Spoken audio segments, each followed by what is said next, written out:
सभी का मेरे YouTube चैनल मैथ्स विद जय सिंह में बहुत बहुत स्वागत है। तो हम बात करने वाले हैं आज 25 अक्टूबर के करंट अफेयर की। उससे पहले आप सभी को दशहरे की हार्दिक शुभकामनाएं।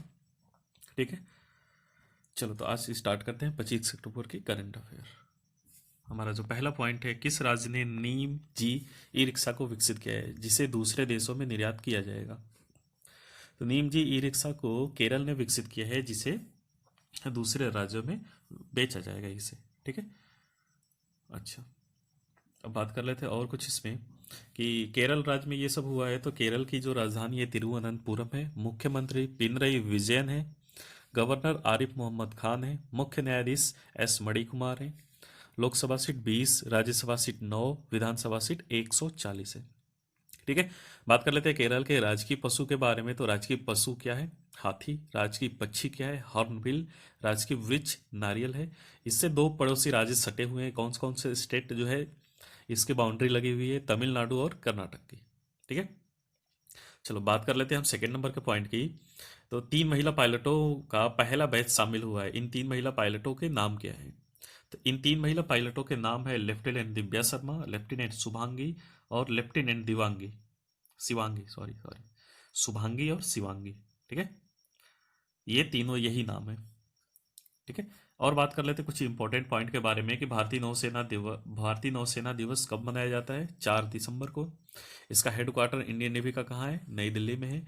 फिलहाल नौसेना अध्यक्ष एडमिरल करमबीर सिंह है। ठीक है, हमारा थर्ड नंबर का पॉइंट है, किसे आउटस्टैंडिंग यंग पर्सन 2020 का अवार्ड दिया गया है? आउटस्टैंडिंग यंग पर्सन 2020, ठीक है, से सम्मानित किया गया है। इसका करेक्ट आंसर है डॉक्टर जैजिनी वर्गीस। ठीक है, डॉक्टर जैजिनी वर्गीस को आउटस्टैंडिंग यंग पर्सन 2020 का अवार्ड दिया गया। ठीक है, बात कर लेते हैं कि ये कहाँ के रहने वाले हैं। जैजिनी वर्गीस ये ब्रिटेन देश के रहने वाले हैं।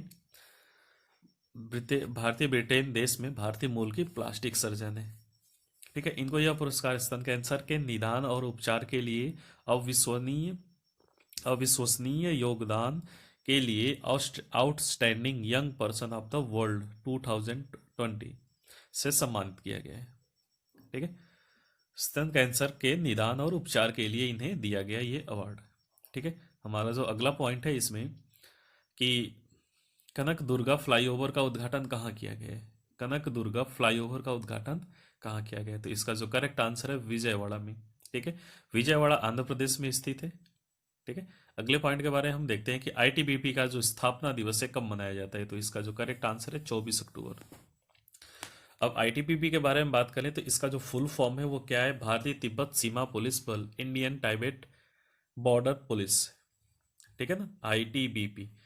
इसकी जो स्थापना हुई थी वो 24 अक्टूबर को हुई थी। ठीक है ना, तो इसलिए 24 अक्टूबर 2020 को ये फिर से मनाया। और ये कौन से नंबर का स्थापना दिवस था? 59 नंबर, 59वीं बार ये अपनी स्थापना दिवस मना रहा था।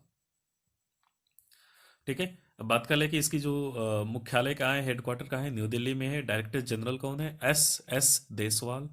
मोट्टो क्या है इसकी? जो टैग लाइन है, शौर्य दृढ़ता कर्मनिष्ठा, शौर्य दृढ़ता कर्मनिष्ठा। ठीक है, बात कर लेते हैं नेक्स्ट नंबर के पॉइंट के बारे में। तो वर्ल्ड मोल डे कब मनाया जाता है? अच्छा, वर्ल्ड मोल डे, तो मोल डे क्या होता है वो सब आप लोग केमिस्ट्री में मोल जानते होंगे। ठीक है ना, अवोगाड्रो संख्या जो होती है वही है ये। तो वर्ल्ड मोल डे कब मनाया जाता है? मनाया गया है 23 अक्टूबर को। ठीक है, अब मोल क्या है? विज्ञान का एक शब्द है, केमिस्ट्री का आप सभी जानते हो। किसी भी मॉलिक्यूल में मोल वजन होता है। ठीक है ना, जिसका अंक उसके मॉलिक्यूल के मोलर मास के बराबर होता है।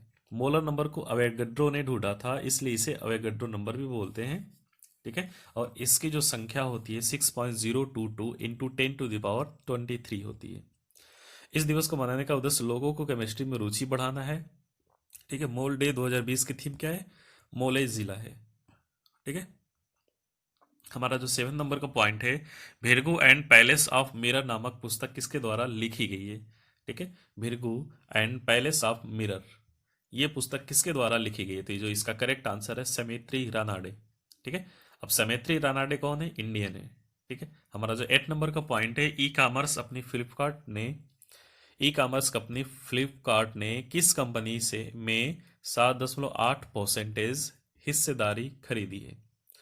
तो फ्लिपकार्ट ने बिरला फैशन में 7.8% लगभग हिस्सेदारी खरीदी है। ठीक है, अब बात कर लेते हैं इसके बारे में कि फ्लिपकार्ट जो है 1500 करोड़ रुपए में Aditya Birla fashion and retail limited की 7.8% हिस्सेदारी खरीदी है। बिरला फैशन कंपनी क्या है? बिरला फैशन कंपनी जो है आदित्य बिरला ग्रुप का एक पार्ट है। ठीक है, इसका जो स्टेबलाइजमेंट है 1857 में हुआ था। संस्थापक सेठ शिव नारायण बिरला थे। ठीक है, मुख्यालय हेडक्वार्टर कहाँ पे है? मुंबई में है। और अध्यक्ष कौन है? कुमार मंगलम बिरला, फिलहाल में बिरला एंड कंपनी के। ठीक है, हमारा जो 9 नंबर का पॉइंट है, संयुक्त राष्ट्र दिवस यूनाइटेड नेशन डे कब मनाया गया है?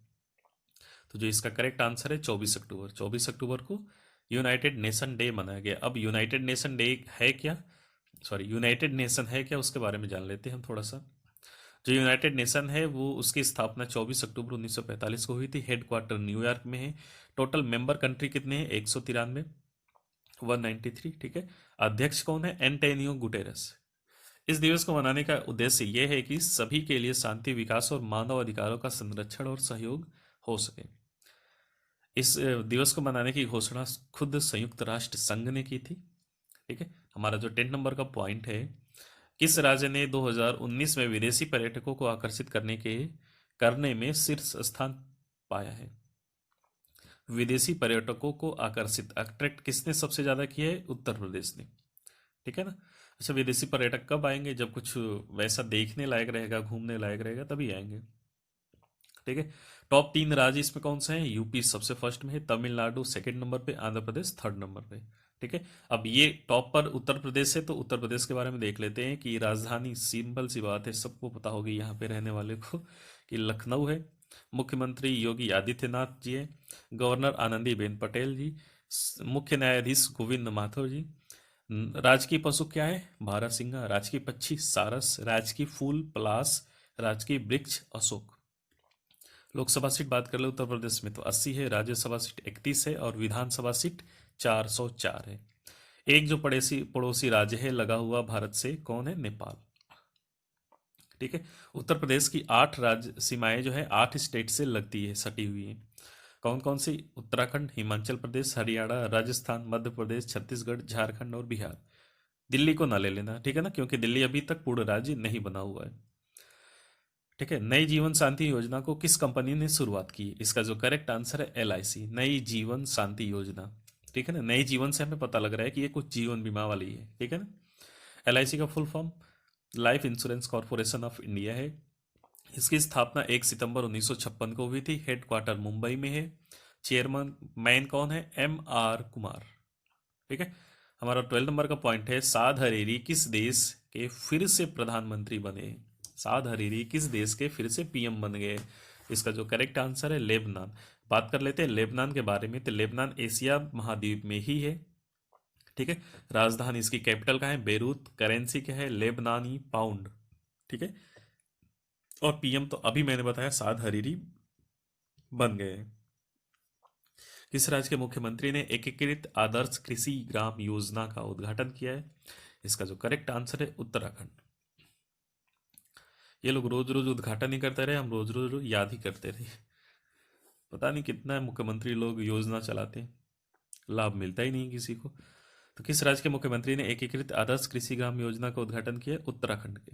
ठीक है, इसमें कुछ बातें जान लेते हैं कि आदर्श कृषि ग्राम योजना के तहत किसानों को अर्थव्यवस्था मजबूत करना है, उनकी आय को डबल करना है, किसानों को जो प्रोडक्शन है उसको बढ़ाने के लिए मशीनीकरण और वैज्ञानिक खेती को बढ़ावा देना है। ठीक है ना, साइंटिफिक ढंग से उसकी खेती की जाएगी वहां पे। बात कर लेते हैं उत्तराखंड राज्य के, तो उत्तराखंड की जो स्थापना है 9 नवंबर 2000 को हुई थी। राजधानी देहरादून या गैरसैंण है। मुख्यमंत्री त्रिवेंद्र सिंह रावत है। गवर्नर बेबी रानी मौर्य है। मुख्य न्यायाधीश KM जोसेफ। 3 सटे हुए स्टेट कौन कौन से हैं? हिमाचल प्रदेश, हरियाणा और यूपी। 2 कंट्री भी लगी हुई है इसके बॉर्डर से, तिब्बत और नेपाल। ठीक है, लोकसभा सीट 5 है, राज्यसभा सीट 3 है और विधानसभा सीट 71 है। किसके? उत्तराखंड के। ठीक है ना। आज बात कर लेते हैं लास्ट नंबर के पॉइंट की। FATF ने किसे जून 2018 से लेकर अब तक ग्रे लिस्ट में रखा है? ठीक है। अब FATF है क्या, उसके बारे में भी देख लो। FATF का मतलब है फाइनेंशियल एक्शन टास्क फोर्स, मतलब वो कंट्री जो आतंकवादियों को लेकर, टेररिस्ट को लेकर फंडिंग करती है। ठीक है। तो ग्रे लिस्ट में कौन से है अभी कंट्री? दो पाकिस्तान है। 2018 से लेकर अब तक ये रोक लगा ही नहीं पा रहे। किसी भी देश का FATF का ग्रे लिस्ट में शामिल होना ये बताता है कि वो आतंकवादी फंडिंग और मनी लॉन्ड्रिंग पर अंकुश लगाने में फेल रहा है। ठीक है। FATF का उद्देश्य मनी लॉन्ड्रिंग, आतंकवादी वित्त पोषण जैसे खतरों से निपटना होता है। इसका जो फुल फॉर्म मैंने बताया फाइनेंशियल एक्शन टास्क फोर्स है। ठीक है। वित्तीय कार्रवाई कार्यबल जिसको हिंदी में बोला जाता है। इसकी स्थापना 1989 में हुई थी। हेडक्वार्टर फ्रांस के पेरिस में है। ठीक है। अध्यक्ष कौन है? Marcus player. और इसमें कुल कितने देश हैं? 39। ठीक है। चलो, तो आज के लिए इतना ही। अगर आपको वीडियो अच्छी लगी तो लाइक, सब्सक्राइब और शेयर जरूर करिएगा। और मैं फिर से लास्ट में जाते जाते कह देता हूँ, आप सभी को दशहरे की, नवरात्रि की बहुत बहुत बधाई हो। ठीक है। Thank you. मिलेंगे कल कुछ नए क्वेश्चन के साथ, नए पॉइंट के साथ, रोचक जानकारी के साथ। ठीक है। तब तक के लिए धन्यवाद।